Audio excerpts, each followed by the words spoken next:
오늘은 출애굽기 29장 35절에서 46절 말씀을 살펴보면서 하나님의 심중이라는 제목으로 하나님의 말씀을 나누고자 합니다. 제사장의 위임식은 사실상 성막 봉헌식과 함께 진행됩니다. 이 내용은 보통 출애굽기 40장과 레위기 8장에 기록되어 있는데요. 그 내용을 보면 5부분으로 나눠집니다. 첫 번째로는 아론과 그의 아들들이 옷을 입는 부분, 그리고 그들이 속죄 제사를 드리는 부분, 그리고 번제를 드리는 부분, 그리고 화목제와 소제를 드리는 부분, 그리고 오늘 본문에서 마지막으로 매일 드리는 상번제를 드리는 부분으로 이렇게 축약될 수 있습니다. 이 과정에는 의미가 있는데, 먼저 아론과 그의 아들들이 옷을 입는 부분은 그들을 거룩하게 분별해 놓는 것을 뜻합니다. 그리고 이 아론과 그의 아들들을 위해서 속죄 제사를 드리는 부분은 구별해 놓은 그들의 죄를 속하는 것을 뜻합니다. 이때 소 한 마리를 바치게 되죠. 그리고 세 번째 번제를 드리는 부분은 이 죄가 속해진 그들의 온전한 헌신을 의미하는 순양 한 마리를 바치게 됩니다. 그리고 화목제와 소제를 드리는 부분은 하나님과의 화목을 통해서 순양 한 마리를 바치게 되고, 그 다음에 하나님께 대한 충성을 맹세하는 것으로 그 의미를 발견할 수 있습니다. 그리고 오늘 본문에 등장하는 이 매일 드리는 상번제, 아침 저녁으로 하나님께 번제를 드리는 것은 이 모든 의미가 일회성으로 단지 성막 봉헌식 가운데, 제사장의 위임식 가운데 7일 동안 진행되는 가운데 끝나는 것이 아니라 이스라엘 백성 가운데 영원히 매일매일 지속적으로 이런 의미가 전달되기를 바라는 것을 뜻합니다. 그래서 아침에 순양 한 마리, 저녁에 순양 한 마리, 이렇게 매일 상번제가 드려지는 이 예식을 오늘 본문에서 살펴볼 수 있습니다. 이 7일간의 제사장의 위임식을 살펴보면 각각의 형식과 제사에 분명 의미가 담겨 있습니다. 하지만 각각의 과정은 참으로 복잡하고 번거로운 일이 아닐 수 없습니다.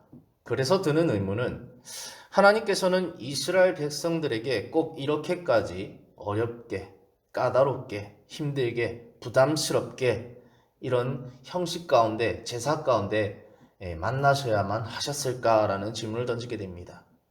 아마 이런 질문은 우리가 하나님의 입장과 하나님의 계획을, 그리고 하나님의 심중을 헤아리지 못할 때 드는 질문 같습니다. 하지만 우리는 오늘 본문을 묵상함을 통해서 이런 과정을 설계하신 하나님의 심중을 발견하게 됩니다. 바로 하나님의 사랑이라는 것을 말입니다. 하나님은 분명 이스라엘 백성과 만나고 싶으셨고 그들 가운데 함께 거하고 싶어 하셨습니다. 그렇기 위해서 하나님은 이스라엘의 이 거룩의 문제를 반드시 해결하셔야만 하셨습니다. 왜냐하면 하나님은 거룩 그 자체이신데, 거룩하지 않은 자가 하나님과 만났을 때 그 영혼은 반드시 죽습니다. 그래서 모세가 산에 올라갔을 때도 선을 그어놓고 올라오지 말라고 강력하게 권면하죠. 올라오는 즉시, 그 선을 넘는 즉시 하나님의 거룩 가운데 그들이 반드시 죽을 수밖에 없기 때문에 제안했던 것처럼, 하나님은 이스라엘 백성과 매일 만나기 위해, 그들 가운데 거하기 위해 이 거룩의 문제를 오늘 해결하시기 위해서 이 대제사장과 또 제사장을 세우는 이 위임식을 진행하며 나가는 것입니다. 그래서 이 제사장의 위임식 과정은 반드시 필요했던 것으로 볼 수 있습니다. 오늘날 우리가 하나님을 만나기 위해서 반드시 대제사장이신 예수 그리스도가 필요했던 것처럼 말입니다. 우리는 우리 스스로 하나님께 나아갈 수가 없습니다. 우리가 하나님 앞에 나아갈 수 있는 것은 오로지 하나님께서 구별하시고 거룩하게 하시고 또 우리의 중재자로 삼으신 대제사장 예수 그리스도가 있기 때문에 예수 그리스도를 통해서 하나님께 나아갈 수 있는 것입니다. 이와 마찬가지로 이스라엘 백성들 또한도 스스로 나갈 수 없고 오로지 제사장을 통해서 하나님과 만날 수 있도록 이렇게 하나님께서 설계하신 것을 볼 수 있습니다. 그 이유는 역시 거룩의 문제. 만약 우리가 오늘 본문을 통해 이러한 하나님의 심중을 충분히 헤아리게 된다면 이 7일간 지속되는 제사장의 위임식 과정은 어렵고 무겁고 힘든 과정이 아니라 오히려 기쁘고 즐겁고 감사하고 행복한 과정으로 바뀌게 될 것입니다. 바로 축제와 같이 말입니다. 저는 이 제사장 위임식의 과정이 마치 신랑과 신부가 결혼식을 준비하는 과정과 같다고 여겨집니다. 여러분 모두가 이미 결혼에 대한 경험이 있으실 것입니다. 한 남자와 한 여자가 만나 함께 거하기 위해 필수 불가결한 과정인 이 결혼. 그 과정은 사실 어렵고 복잡하고 준비할 것도 많고 문제가 많습니다. 그런데 왜 신랑과 신부는 그 과정을 오히려 기쁘게 여기고 그 힘든 과정을 기꺼이 치르게 되는 것일까요? 그것은 바로 사랑 때문이며 매일 만나기 위함이며 매일 함께 가기 위함일 것입니다. 그렇기 때문에 프로포즈를 하고 상견례를 하고 예물을 준비하고 예단을 준비하고 집을 마련하고 혼수를 마련하고 결혼식장을 잡고 청첩장을 배포하고 대절버스도 준비하고 드레스도 고르고 턱시도도 준비하고 메이크업도 하고 주례자도 섭외하고 축가도 섭외하고 사진 촬영 업체도 계약을 하고 패백을 준비하고 식사도 준비하고 결혼식 때 손님들 일일이 다 찾아다니면서 인사도 해야 되고 끝나고 나서는 양가에서 또 그 비용에 대한 분배도 해야 되고 웨딩카도 준비해야 되고 갈 신혼여행지도 준비해야 되고 또 갔다 와서는 양가 선물도 준비해야 되고 양가 인사도 해야 되고 이 과정을 생각해 보면요 참 복잡하고 참 할 것도 많고 참 까다롭고 참 어려운 난관들이 많습니다.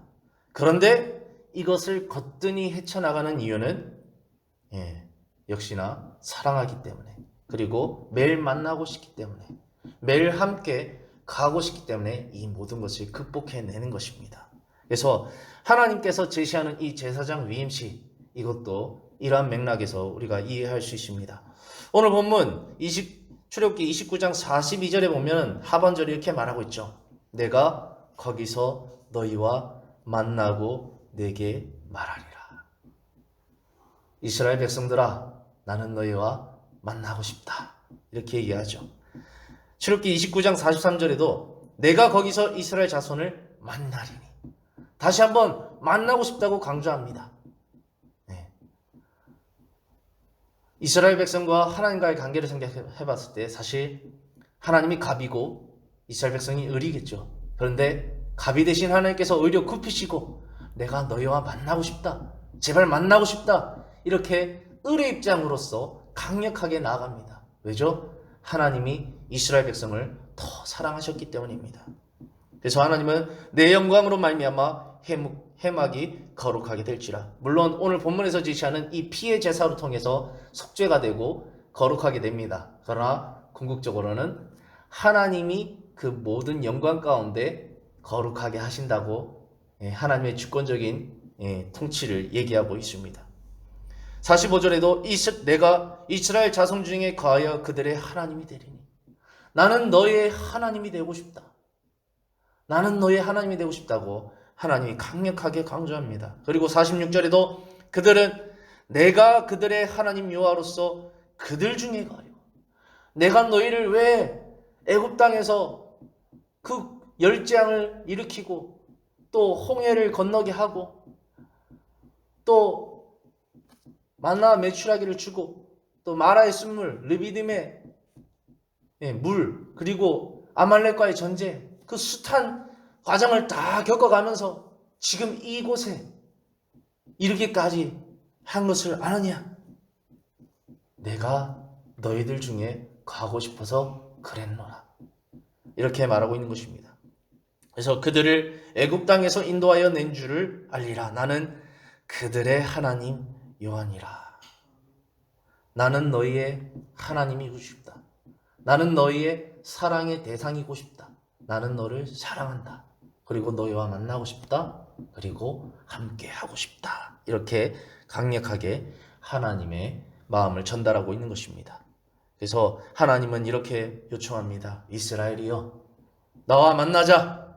나는 이스라엘 회중 가운데 거하는 하나님 여호와이고 싶다. 그렇기 위해서 나와 거룩의 잔치를 열자. 그리고 이 만남을 매일매일 지속해 나가자. 그래서 오늘 본문 39절에 한 어린 양은 아침에 드리고 한 어린 양은 저녁에 드릴지며, 이것은 아침 저녁으로 만나자. 더 나가서 매일 매순간 나와 함께 하자라는 하나님의 강력한 요청이 되는 것입니다. 이제 말씀을 결론 짓겠습니다. 하나님은 거룩 그 자체이십니다. 그분과 만나고 그분과 함께 하기 위해서는 반드시 우리 또한 거룩한 자가 되어야 합니다. 그렇기 위해 구약 백성들은 제사장이란 중개자가 필요했고 또 죄를 해결할 속죄 제물이 필요했습니다. 하지만 우리는 영원한 중개자가 되시고 영원한 속죄 제물이 되신 예수 그리스도가 계십니다. 우리는 예수 그리스도로 인해서 하나님과 단독으로 만날 수 있는 특권을 누리게 됩니다. 그리고 우리 자신이 왕같은 제사장으로서 하나님의 제사장이 됩니다. 그리고 믿지 않는 자들에게 하나님을 중개할 수 있는 화목해 하는 직책을 또한 맡게 되었습니다. 이 모든 것이 참 놀라운 특권입니다. 이 특권은 오로지 우리를 위하여 십자가에서 죽으신 피의 보혈을 흘리신 속죄 제물이 되신 예수 그리스도의 은혜로 말미암은 것입니다. 사랑하는 성도 여러분, 우리와 만나고 우리 가운데 거하시길 원하시는 하나님께서 오늘 본문의 아침 저녁으로 드리는 이 상번제의 의미를 통해서 우리에게 매일 매순간 만나자고 요청하고 계십니다. 여러분은 하나님의 이러한 요청이 부담스러우십니까? 아니면 사랑으로 다가오십니까?